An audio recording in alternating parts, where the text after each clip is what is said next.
So here's what Kamala had as her menu of vice presidential picks.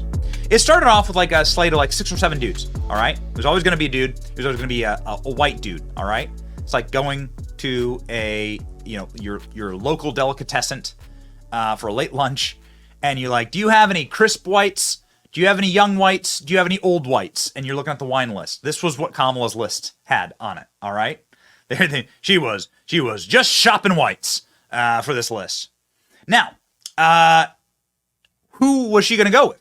There were a bunch of governors that she had selections with. About half the states have Democrat governors. I think less than half, but around there. So she was going sort of like that governor option, which it's sort of what she came from the Senate. You choose a governor, you kind of match them up, right? So you have both houses, right?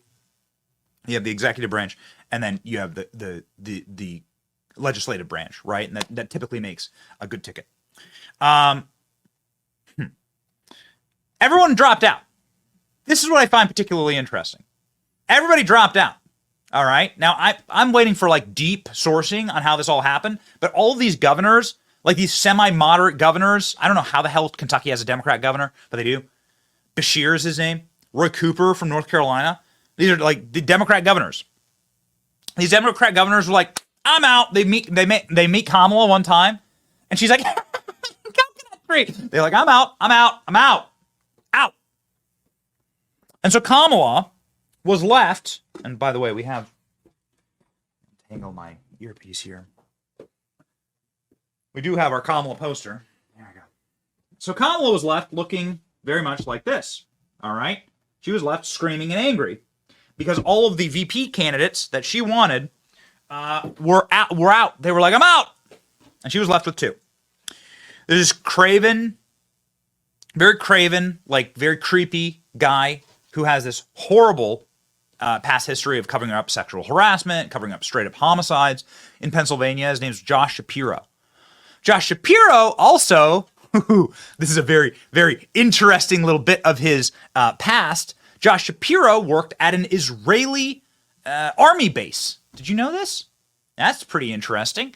Why is Josh Shapiro working at an Israeli army base? He also worked for the Israeli embassy and wrote a bunch of op-eds. He worked PR for the Israeli embassy and wrote a bunch of op-eds about how there'll never be peace in the Middle East, and the Israeli government should pretty much just bulldoze all Palestine, all the Palestinian people. You can check. It's all available. Go look for yourself. They were furiously trying to scrub his Wikipedia to get rid of all this stuff. It's hysterical. And in fact, the guy was forced, this like dirty little midget lunatic, Josh Shapiro from Pennsylvania, the guy who was the Secretary of State and promised that Donald Trump wouldn't win Pennsylvania, wink, wink, nod, nod, vote dumps in the middle of the night. That guy, the guy who has photos with George Soros and his creepy little kid to secure access to the ballots. Yeah, we know what that means.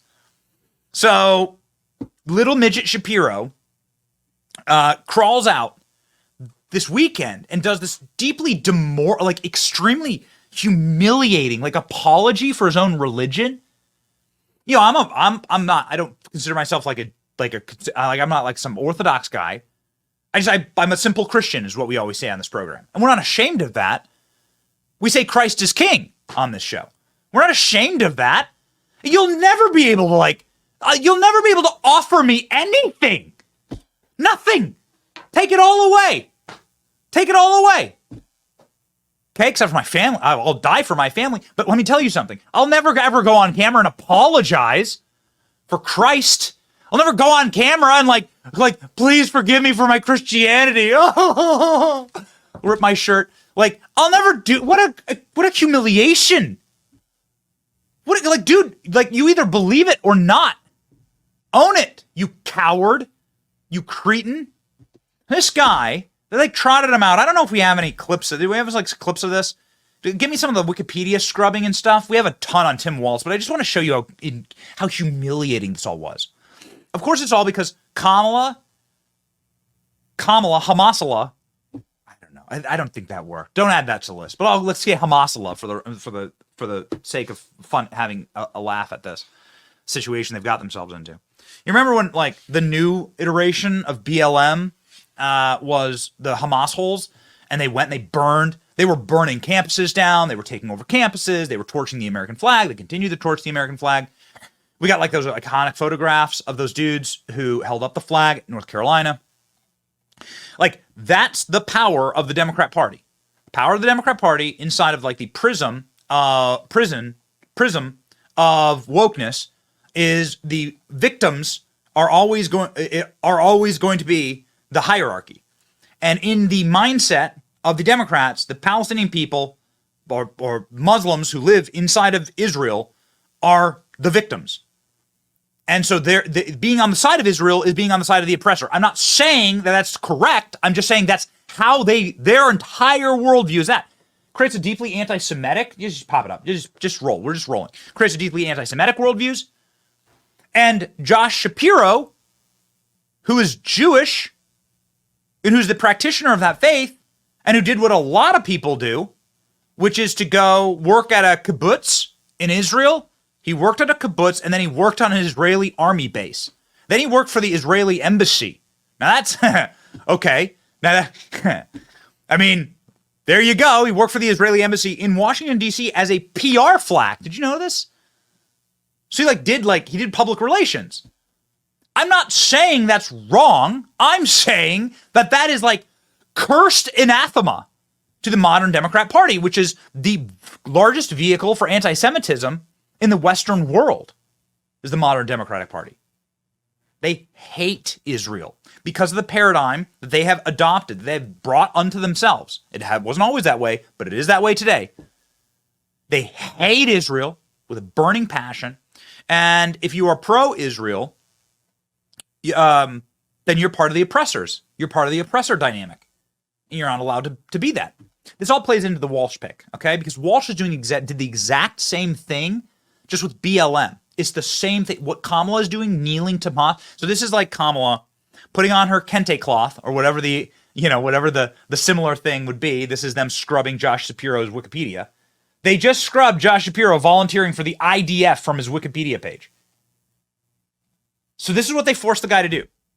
It's called a struggle session in communist China, in like the Marxist histories. The struggle session is you did something against the party, and you must stand in front of all the people, and you must hang your head and be humiliated in front of all of them. Let's grab me a photo of a struggle session, a classic Maoist struggle session. It's particularly evil what they've done. I'm not defending Josh Shapiro, okay? Nor am I on his side, all right? I want Josh Shapiro to lose his elections, and I want him to lose in Pennsylvania, and I think Josh Shapiro is an evil person based on what he did to Donald Trump in 2020. He guaranteed that Trump won't win Pennsylvania once all the ballots are counted. Got it? Yeah, what a weird thing to say. What a creepy thing to say. Josh Shapiro's an evil little man. But I'm telling you that the worst thing I've ever seen this person do, and he's covered up homicides, he's covered up sexual harassment stuff, he has a super messed up past. The worst thing Josh Shapiro did was walk out, there it is, walk out and do an equivalency of this, having to apologize this week, like effectively apologize for his religion. And apologize for like what he believes. How monstrous of a person must you be to put the government over God? To put the government and governmental power over God's power. Divine right of kings, but reversed, where it's like the king doesn't have the right, the king doesn't rule at the favor of God, the government is God. Now that's just straight Marxist tautology there. And this is what Josh Shapiro embodies. And Josh Shapiro did this humiliating ritual to apologize for his beliefs and what he believes. This is Maoist struggle sessions, right? And still didn't get it. He still didn't get it. The guy who did the same thing but with BLM, he's the guy who got it. Tim Walz is the governor of Minnesota. Tim Walz allowed for, you say BLM, but what they really are criminal gangs, rabid criminal gangs. And it really doesn't matter the color of their skin. What matters is their actions. Ravenous criminal gangs. Here's some of the destruction. You play it next to me. Tim Walz not only encouraged this to happen to his people, not only encouraged this to happen, look at this. This is what Tim Walz can do for you in your community. Tim Walz could do this for you. Look, here you go. This is what the man, look. Grab me that target, will you? Let me see that target. Is that up? We got that loaded up. A burned down target. I want to have a little message for white women for Kamala. So Tim Walz could do this for you, ladies and gentlemen. I mean, I think this is the easiest thread in here, is that this guy bent, much like the modern Democratic Party of today, bent the knee as Hamas holes were doing this across America. You didn't see a ton of coverage of it. You saw coverage of it on our show. You didn't see a ton of coverage on it because it was so horrifying. Hamas holes just straight up were roaming the streets attacking Jews. In LA, there were mobs of Hamas holes just roaming the streets attacking Jews. You remember when the same thing happened with BLM? This is 4 years ago. Hey, white women for Kamala. This is what your target looks like under Tim Walz. This is what the little Starbucks inside your Target, this is what it's going to look like. Try getting a bubble tea in this condition. Oh, look, they've looted all the pharmaceuticals. Look at that. Yeah. Try getting your Xanax prescription, picking up your yoga pants, and getting yourself a soy latte, vanilla latte, under these conditions. This is what Tim Walz did to your target, white women for Kamala. And coming to a city near you.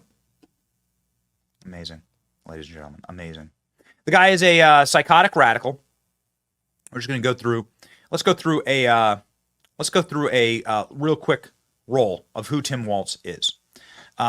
Starting with Tim Walz's response to criminal gangs killing people, looting, and ravaging his peaceful, once profitable and peaceful and beautiful home state of Minnesota. A society that does not put equity and inclusion at the center of it is certainly going to eventually come to the places where we're at. This is a moment of inflection. It's a moment of real change. It's a moment that those folks who are out there demanding this are not going to take a commission or a report. They're going to want fundamental change. And that is what I think, that's one of the exciting things in the midst of all this. You can feel a sense of optimism coming back. Okay. How about let's just go to the dozens of black Americans who were killed. Let's just go to the dozens of black Americans who were killed in the BLM riots. Is it optimistic for you, Tim? Are you optimistic about that? Was that optimistic for you? Here's what local news in Minnesota had to say about Governor Walz after the atrocities that he created. And I want to also add, I've been texting with our news director while we've been on the air saying, I know you have a request into the governor, anything. And they are refusing to make any kind of statement right now. Listen, we know they're busy, but I can't think of anything more important right now than explaining to us why we are allowing this to happen again. And once again, we are asking the governor, we're asking Mayor Fry, what is the plan here? You said there was a plan yesterday. You said there was a plan for today, and in both instances we haven't seen. And tonight it seems even more inexcusable. You can understand how last night maybe got away from them. They didn't know what was going to happen. Well, they gave up the 3rd precinct last night. And to tonight not be able to respond to this, it doesn't make sense. I wish someone would explain to us the thinking behind this. Surely they're having these conversations about what we are going to do if and when. What was the conversation around this? If this started happening again in the 3rd precinct or in a different precinct, was this the plan? This was the plan? Was this the plan? Yes, it's the plan, idiot. Do you not understand what Marxist takeovers are? For Marxist takeovers to happen, you have to disrupt the entire society. And Tim Walz, although he's like a very doughy, Pillsbury-looking dork force from the aw-shuck state of Minnesota, his goal is he's a bloodthirsty Marxist. And he says so. First off, you have to understand, the whole goal, Maoist goal, the whole goal of a societal takeover, the socialist takeover of any society, is you have to destroy the systems that currently exist. You have to disconnect people from those systems. Here's Tim Walz saying, I'm a socialist. Call me a commie. Go. But we can get out there, reach out, make the case. And for one thing, don't ever shy away from our progressive values. One person's socialism is another person's neighborliness. Okay. Ladies and gentlemen, this is exactly what Tim Walz has done. He has opened up his state and even changed his state's flag to look far more like the flag of Somalia. You'll note that in this, you can put it up, and in this, there you go. Yeah, look at this. He actually took the old flag of Minnesota. There are this is the Ilhan Omar district in Minneapolis. There we go. And they changed their state flag to to look, and it looks shockingly like the nation flag of Somalia. This is how much Tim Walz wishes to legitimately destroy all that came before him and to remake it in the form of what? Becoming a sanctuary city. This is the goal. Go. Should Minnesota be a sanctuary state? If the definition of that is that the federal government enforces immigration law and local law enforcement enforces local law, then yes. Should cities be allowed to be sanctuary cities? Yes, local control. Yes. Oh, wow. Okay. So the federal government shouldn't have any capacity to deport illegals. In fact, Tim Walz says, I should build ladders. I want to buy a ladder factory to get more illegals in. More criminal aliens. More people to burn down your cities and streets because they have no connection to that land and no connection to that place. And so why not burn it to the ground? Listen, he says it. And I think seeing a plan that's out there, talking about it with folks, knowing that he's not going to do anything. He talks about this wall. I always say, let me know how high it is. If it's 25 feet, then I'll invest in the 30-foot ladder factory. That's not how you stop this. Bro. There are so many evils of Tim Walz. The dude has no end to some of the horrors that he supports. We put up a little list on X, but I'm just going to go through it really quickly. He encouraged the BLM rioting. Let's pop this up on screen too. He encouraged the BLM rioting. Beautiful Minneapolis. He wants to turn every state into a sanctuary state for criminal illegal aliens. He said he wants to give free illegals free ladders to climb over the border wall for Donald Trump. Give illegals driver's licenses and support free college for healthcare for illegals, all at your expense. Encourages irreversible trans surgeries for minors. Made Minnesota a sanctuary state, alphabet sanctuary state. Put tampons in boys' bathrooms. Legalized infanticide. That's a matter of fact. They have the most radical abortion policy of any state in America. Headed a task force that led to $250 million in COVID embezzlement fraud. Demanded America put DEI first, declared himself a socialist last week. Commie Kamala, ladies and gentlemen, Trump bans 2024. What a wonderful day for people who actually care about this country, because I think this is a horrible mistake, this pick.